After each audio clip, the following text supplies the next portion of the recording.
Okay, I have a Marantz 2238 I just picked up, and it's got the right channel out. So I just opened it up, getting ready to hook it up. But you can see how dirty this little guy is. And it doesn't look like, nothing's been changed on the power supply section and the amplifier. So gonna take that all apart and replace some capacitors, check some resistors, and we'll hook it up to the scope and we'll see how clean the channels are. All right, I'll keep doing little clips as I work on this puppy. Thanks.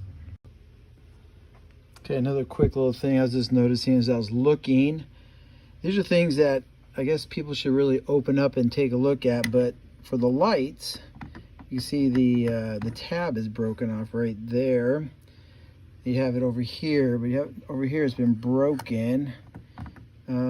So I'm gonna have to probably just use a little epoxy or something to keep that guy up there, but make it so you can still get it out. So I'll have to build up a little lip or something. Just a tip on things. Also, a lot of times I find where the signal strength meters or stuff at, a lot of times these get busted up too.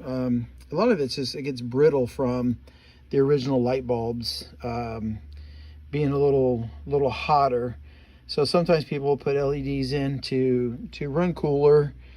I haven't decided yet what I'm gonna do with this, because this one might be a keeper and go in my son's room. So we'll see. Back here on the Marantz, got the bottom opened up. You can see everything's original down there. So we're gonna have to get the amplifier out, gonna have to undo some wires, and then we'll get that guy out so we can work on it. But you can just see how dusty this thing is and dirty, and supposedly someone went through this already for the guy that I purchased it from. But you can tell a lot of people they just shoot some deoxit and think they're good to go, and call it good instead of looking at everything. So I'll keep you updated. Okay, going to change the capacitors here on the little power supply.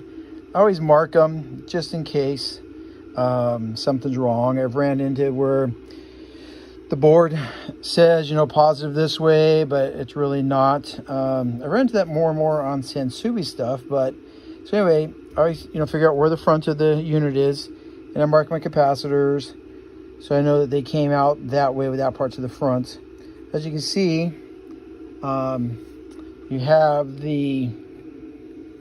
can see inside there, right there is the negative line for that one, negative for that one. So the two negatives go inside. But just in case you get called away and you come back, and let's see if the board, I don't see the board have, it might be underneath, and I'll show you once I get those off. I might have the positive sign on there. So, but anyway, just some good habit to get into is marking those capacitors, so you'll remember which way they go back in once you have them out. Okay, I have the first two capacitors out, and the board is marked, the positive signs, but it has that glue that they use at the factory, so that when they would kind of glue the capacitors down and send them through to be soldered on the other side, the glue can be very corrosive. So actually I'm going to take that off. I usually use a little acetone on a Q-tip, soften it up, and get that stuff off to make it a good clean surface. Even though the new capacitors will fit in there just fine and miss the glue, I just don't want it on the board. So I'll show you what it looks like after I'm done. Okay, I got those capacitors out, got all that glue off, and you can see the positive sign there for that one and the positive sign for that one there. Boy, under the magnification, I got a little more glue to pick off with my fingernail, but so I'll get that. But also, what this is showing you, sometimes you don't have to change the capacitors. I mean, a lot of people say, oh, you got to change them all the time, and they could fail exactly. But here's the original ones here, and we're reading 490 with a 0.02 ESR, and those are 470s, so that's only 5% out of tolerance. But you can see the the new ones, how much smaller they are. Usually I would put a little bit bigger, but all I have right now is 470s at 63 for power supplies. I don't want to use the, I have some 100 volts, but those are all audio capacitors for the audio path, and this is the power supply. So I'm gonna put the 63s in for now. I might change, I might make an order. It's getting hard to get parts though, man, during this COVID crap. All the parts guys are running out of parts, so I'll check it out. But just wanted to show you that. Like I said, it's still showing that it's good, but I'm gonna change it just in case it's gonna break down later on, and just get it done now. So I'll keep showing you as I go. Back again, Marantz 2238. Have the power supply board all recapped. I have hooked up to what the instructions say. We'll hook up to positive on 805, the negative on 814. So there we go, 805 and 814. We're going to turn the unit on to see if we are at our 35 volts. So let's go ahead and turn it on and see where we come out at. We're at 33, I got the lights in the way there, 33.4748. Okay, so we are going to adjust right there.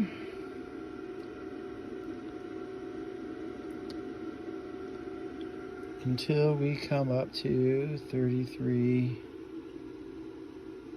or 35 it says.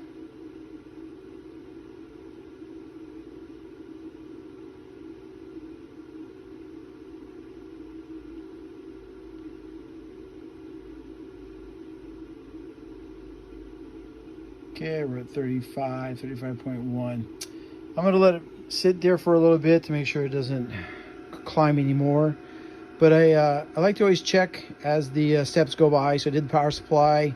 I cleaned most of the potentiometers I could get to with some contact cleaner and then a little Deoxit F5, the fader lube on the wafer potentiometers. I use the regular Deoxit D5 on hard switches and things like that. So I might hook it up to the scope and see if the left channel, no, right channel on this one, it was a Sensui that had the left channel out that I bought today. We'll see if the right channel has come back just by cleaning of the switches and stuff. But I'm still going to rebuild the power supply, or the amplifier. I'll get the tone control board out, replace some of the capacitors in the audio section. I think there's some tantalums on there too, which I always replace. Get rid of those tantalums, that way I don't have a problem later on. And we'll kind of go from there. But I'll keep you going, show you what I'm doing. That way people have questions. I'm not an expert, just a hobbyist, but try to help people out. If I don't know the answer, I can try to find it for you, point you in the right direction. So just a fun hobby that I like to share what I'm doing. So, all right, thanks. Okay, back with the Marantz. Got it hooked up to a dummy load. Got the scope on there, just running a 1K signal through there. Let's see how she performs. So, okay, get her turned on here.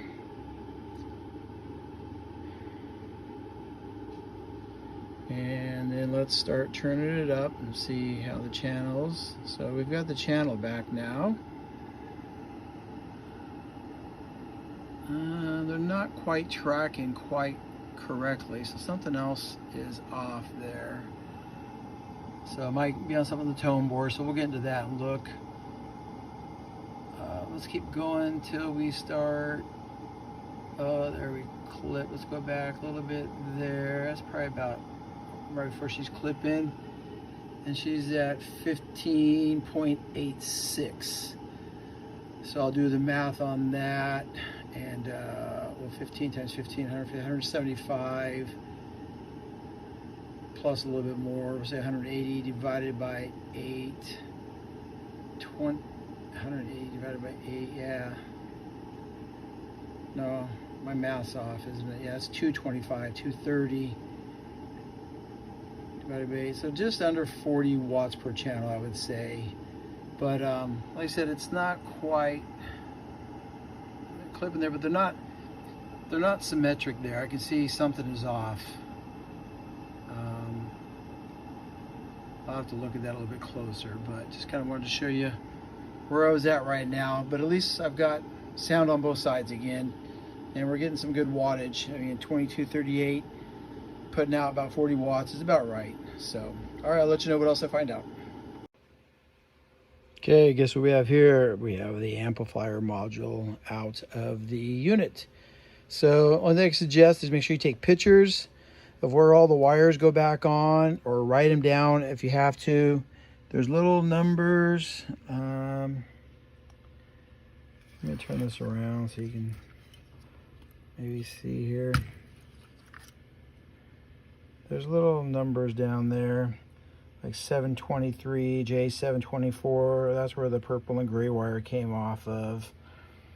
And 709 was a gray wire.